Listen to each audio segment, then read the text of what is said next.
আসসালামু আলাইকুম রহমতুল্লাহ।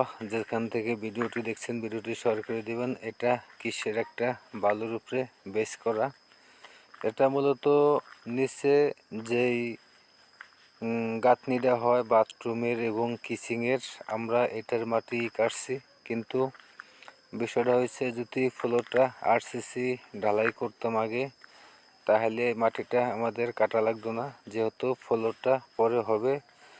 এই ক্ষেত্রে আমাদের গাঁথনি উড়ানের সাথে এই গাঁথনিটা আমাদের গাঁথা লাগতেছে এক্সট্রাভাবে। তো আমরা 4 ইট গাঁথবো নেট করছি।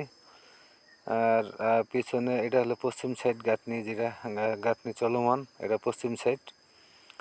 টোটালি চতুর্পাশেই গাঁথনি 7 ফিট লেভেল হয়ে গেছে।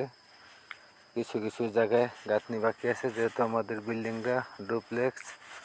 নিচতলায় আপাতত আমরা চতুর্থ সাইডে গাঁথবো। তো এই ক্ষেত্রে এটা আমাদের অভিজ্ঞ একজন হেল্পার, যার কাজের বয়স প্রায় 30 বছর, কিন্তু এখনও মিস্ত্রি হইতে পারে নাই। দুঃখের বিষয়, সে মিস্ত্রি হইতেও চায় না। তো আমরা কাজের ফাঁকে অনেক দুষ্টুমি করে থাকি। তো আমরা কাজটা কিভাবে করলে সুন্দর হবে, এই প্রসেসিংটা আজকে আপনাদের দেখাবো। আমরা প্রথমত মাটি কাটার পরে মোটর দিয়ে সুন্দর করে পানি দিয়ে ভিজিতেছি, আপনারা দেখতেছেন ভিডিওতে। এরপরে এটাকে ভালো করে পাড়াইয়া দুরমুজ করব।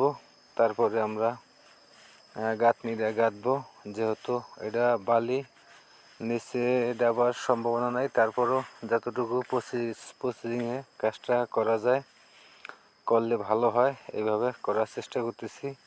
তো সবাই কাজ করে অনেক আশা সুখে। ভালো কাজ করলে নাম আছে, যেহেতু ভালো কাজ করলে সময়ও বেশি দরকার এবং টাকারও অনেক দরকার। আমরা এটারে সুন্দর করে পাড়াইয়া এরপর দেখতেছি যে এটা ডাবে কিনা। কিন্তু আমাদের পানি দেওয়ার ক্ষেত্রে অনেকটাই মজবুত দেখতেছেন যে আপনারা, পাড়াইতেছে কিন্তু ডাবে না ওরকমভাবে। তারপরেও ভালো করে পাড়িয়ে দুরমুজ করে তারপরে আমরা কাজগুলো করব। এবং অবশ্যই সুন্দর করে বিমগুলা ধুইয়া খোঁড়ানোর পরে এরপর আপনারা কাজগুলো করবেন, তাহলে কাজটা একুরেট হবে। যেখান থেকে আমার ভিডিওগুলো আপনারা দেখেন, সবাই ভিডিওতে লাইক কমেন্ট শেয়ার করবেন। এবং কেউ যদি কাজ করেন তাহলে আমার ফেসবুকে এসে এবং যে কোনো এসে মেসেজ করতে পারেন।